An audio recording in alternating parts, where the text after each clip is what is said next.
திராவிட முன்னேற்ற கழகத்திலும் 2 சீட்டுகளுக்காக 3 சீட்டுகளுக்காக கிடக்கிறேன், அங்கேயே உழலுகிறேன் என்பதை போல அருவருப்பான அவதூறுகளை பரப்புகிறார்கள். அப்படிப்பட்ட அவதூறு பிரச்சாரங்களை நீங்கள் ஒருபோதும் பொருட்படுத்த தேவையில்லை. அதை கடந்து செல்ல வேண்டும். எவனாவது சமூக ஊடகங்களிலே எதையாவது கழித்து விட்டு போகட்டும், கழிசடைகள் எதையாவது குப்பைகளை கொட்டிவிட்டு போகட்டும், அதை பொருட்படுத்த தேவையில்லை.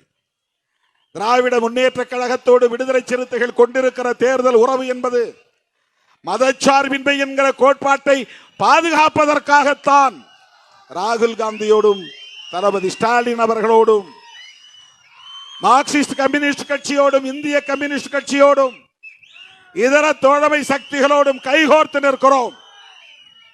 வேறு யாருக்கு அக்கறை இருக்கிறதோ இல்லையோ, அம்பேத்கரின் கொள்கைகளை பாதுகாப்பதில் சிறுத்தைகளுக்கு கூடுதலான அக்கறை உண்டு.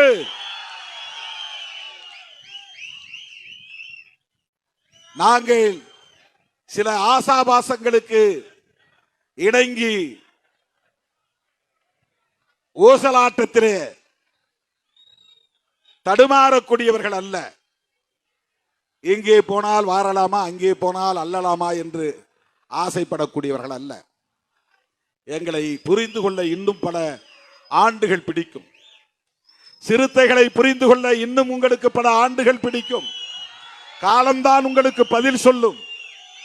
எங்களையும் நீங்கள் சராசரியான அரசியல்வாதிகளாக பார்க்கிறீர்கள்.